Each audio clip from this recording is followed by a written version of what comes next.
नमस्कार दोस्तों। हमने कल वाली वीडियो में लास्ट वीडियो में मौर्य वंश तक पढ़ लिया था, जिसमें मैंने लास्ट में बताया था कि जो पुष्यमित्र शुंग ने बृहद्रथ मौर्य वंश का अंतिम शासक था, उसकी हत्या कर दी थी पुष्यमित्र शुंग ने और शुंग वंश की स्थापना की थी। यहाँ तक हमने पढ़ लिया था। आज मैं बृहद्रथ पुष्यमित्र शुंग के बारे में आपको एक और फैक्ट बताता हूँ। जो बृहद्रथ का ही सेनापति था पुष्यमित्र शुंग, मतलब एक सेनापति ने अपने राजा की हत्या कर दी थी और एक शुंग वंश की स्थापना की थी। शुंग वंश की स्थापना अगर पूछ लिया जाए किसने की और कब की, तो आप बताएंगे 185 ईसा पूर्व में, BC यानी बिफोर क्राइस्ट।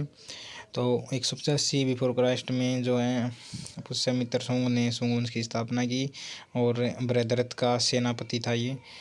और इसके शासन काल के समय ही पतंजलि ने अष्टाध्यायी पर एक टीका लिखी जिसका नाम महाभाष्य था। ये पूछा जाता है कि एक तो क्वेश्चन यहाँ से ये बनता है कि अष्टाध्यायी की रचना किसने की। अष्टाध्यायी की रचना तो की थी पाणिनि ऋषि ने। पाणिनि, अब क्या होता है, पाणिनि ने तो अष्टाध्यायी की रचना की थी। अगर प्रश्न आए अष्टाध्यायी पर टीका किसने लिखी, तो पतंजलि। उसका नाम क्या था टीका का? महाभाष्यम। महाभाष्यम टीका का नाम था। तो आपको आई होप क्लियर हुआ होगा कि टीका में क्या अंतर है। टीका में उसी बुक पर मतलब विवेचन करके कोई अलग तरह की बुक छापना ही टीका लिखने के इक्वल होता है। मतलब हम एक बुक को एनालाइज करके अपने हिसाब से कोई और बुक लिखे ना, वही मतलब टीका का वही अर्थ है। तो पहले पाणिनि ने अष्टाध्यायी लिखी थी, अष्टाध्यायी को पढ़कर ही पतंजलि ने महाभाष्यम लिखी थी।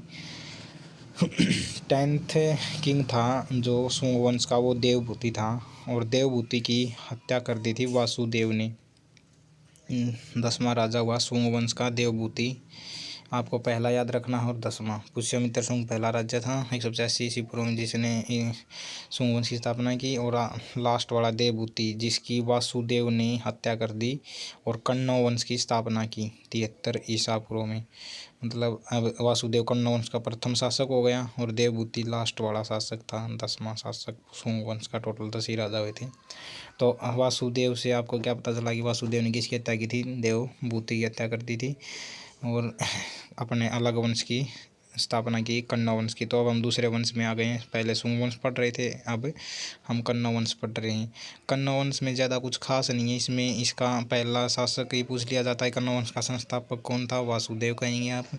और इसका लास्ट पूछा जाए तो सुशर्मन था, जिसकी हत्या सिमुक ने कर दी। और सातवाहन वंश आपने सुना होगा, सातवाहन वंश की स्थापना की थी सिमुक ने। किसकी हत्या करके? सुशर्मन की हत्या करके सिमुक ने सातवाहन वंश की स्थापना की। अब आपने शुंग वंश पढ़ा, पुष्यमित्र शुंग मैंने पढ़ाया। पुष्यमित्र ने जो है बृहद्रथ की हत्या करके शुंग वंश की स्थापना की थी। अब इसका पुष्यमित्र का बेटा था एक अग्निमित्रम, जिसका नाम था अग्निमित्रम। ये क्यों बता रहा हूँ? क्योंकि इसके ऊपर जो महाकवि हुए हैं कालिदास, उसने एक बुक लिखी थी मालविकी अग्निमित्रम। वैसे तो कालिदास की सारी ही रचना इम्पोर्टेंट है, लेकिन यहाँ से मैं आपको रिलेट करके बता रहा हूँ क्योंकि ये आपसे यहाँ से आपको डायरेक्ट लिंक हो जाएगा और याद हो जाएगा कि पुष्यमित्र जो शुंग वंश के संस्थापक थे, उसके बेटे का नाम अग्निमित्रम था और कालिदास ने उसके ऊपर ही एक अपनी बुक लिखी थी मालविक अग्निमित्रम।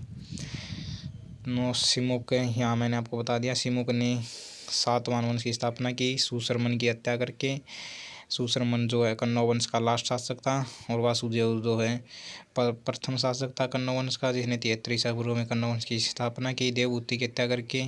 और देवभूति जो है पुष्यमित्र यानी कि शुंग वंश का लास्ट शासक, 10वां शासक कह सकते हैं था, और जिसकी हत्या वासुदेव ने कर दी। तो आपको ये तो वंश याद हो चुके हैं। हम सातवाहन वंश, तीसरा वंश हम आगे पढ़ते हैं।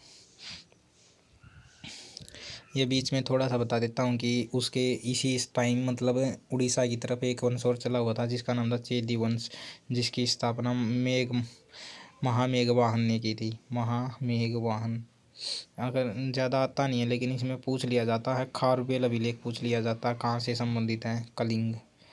ये पूछ लिया जाता है खारवेल अभिलेख में। हाथी गुफा भी लेख है ये। इन हाथी गुफा खारवेल में जो है ना, हाथी की गुफाएं हैं गुफा में मतलब हाथी छुपे मिले हैं, ऐसे ऐसे अभिलेख मिले हैं। वहाँ से पता चलता है कि चेदी वंश की स्थापना महामेघवाहन ने की थी। तो यहाँ से आपको खारवेल हाथी गुफा भी ले, कई बार क्वेश्चन में पेपर आया है। ये कहाँ से संबंधित है? कलिंग से। कलिंग कहाँ पर है? उड़ीसा पे। और इससे कलिंग के बारे में आपको एक प्रश्न और याद आना चाहिए। कलिंग युद्ध अशोक ने 261 ईसा पूर्व में लड़ा था और 5वीं राजधानी बनाया था मगध की। तो आगे पढ़ते हैं हम। सातवाहन वंश जिसकी स्थापना सिमुक ने की। सिमुक ने सातवाहन वंश की स्थापना सुशर्मन की हत्या कर की थी। सुशर्मन कौन था? कन्नौ वंश का लास्ट शासक।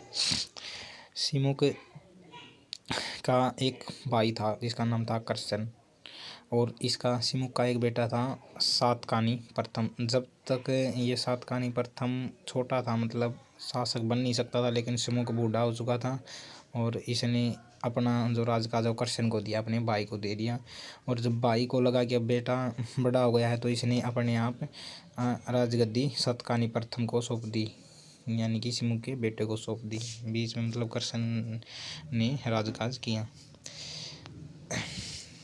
फिर सातकानी प्रथम के बाद सातकानी सेकंड आता है, जो 56 वर्ष तक शासन करता है और छठा किंग होता है इसका। इसके शासनकाल के बारे में कोई विशेष जानकारी नहीं मिली, क्योंकि इससे कोई स्रोत नहीं मिलता हमको। हाल, फिर इसके बाद शासक आता है हाल नाम का।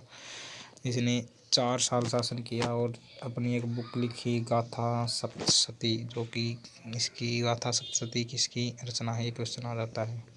तो हाल ने गाथा सप्तशती बुक लिखी। गाथा सप्तशती की भाषा पूछ ली जाती है, कौन सी भाषा? तो अब तक प्राकृत भाषा ही चली हुई थी, क्योंकि उसके अशोक के अभिलेख भी प्राकृत भाषा में ही थे। नेक्स्ट जो है गौतमीपुत्र सातकर्णी, ये इम्पोर्टेंट है थोड़ा, ये इसमें बहुत पावरफुल था ये। गौतमीपुत्र सातकर्णी सातवाहन वंश में इम्पोर्टेंट रहा है। इसके बारे में पूछा जाता है कि इस अभिलेख से गौतमीपुत्र सातकर्णी के बारे में पता चलता है। तो नासिक अभिलेख, नासिक कहाँ? महाराष्ट्र में। नासिक अभिलेख से पता चलता है कि गौतमीपुत्र सातकर्णी जो है सातवाहन वंश का बहुत ही महत्वपूर्ण शासक हुआ, जिसका शासनकाल 106 से 130 ईस्वी तक है। अब आप ध्यान दिया हो तो हम पॉजिटिव ईयर में प्रवेश कर चुके हैं, यानी कि हमने कन्नौ वंश की स्थापना 73 ईस्वी बताई मैंने, मतलब अब हम आफ्टर क्राइस्ट में आ गए, हम पॉजिटिव ईयर में चल रहे हैं अब। तो इसकी 106 से 130 ईस्वी तक हुई। अब शक, यमन और पल्लव का दमन इसने किया था। इससे पता चलता है इन्हें शक शासकों का दमन किया, यमन शासकों का। ये क्वेश्चन पूछा जाता है कि शक, यमन और पल्लव शासकों का दमन करने वाले सातवाहन शासक का नाम क्या था? गौतमीपुत्र सातकर्णी, जिसका शासनकाल क्या था? 106 ईस्वी से 130 ईस्वी, मतलब इसने टोटल 124 साल शासन किया। फिर लास्ट में आता है एक शासक हुआ सातवाहन वंश का, वासष्ठीपुत्र सरी पुलमानी, और फिर इसके बाद हुआ यज्ञसरी सातकर्णी। ये इतने ज़्यादा इंपॉर्टेंट नहीं है, लेकिन लास्ट वाला बताना चाहिए, यज्ञसरी सातकर्णी। और इसका पहला शासक याद होना चाहिए, किस स्थापना किसने की? सिमुक ने, सुशर्मन की हत्या करके। फिर इसका आपको याद होना चाहिए हाल ने क्या लिखी? 4 साल शासन किया और गाथा सप्तशती नामक एक बुक लिखी प्राकृत भाषा में। फिर आपको इम्पोर्टेंट है कि शक, यमन और पल्लव शासकों का दमन किसने किया? तो गौतमीपुत्र सातकर्णी ने शक, यमन, पल्लव शासकों का दमन किया। और इसकी जानकारी में नासिक अभिलेख से पता चलती है। तो आज के लिए इतना ही।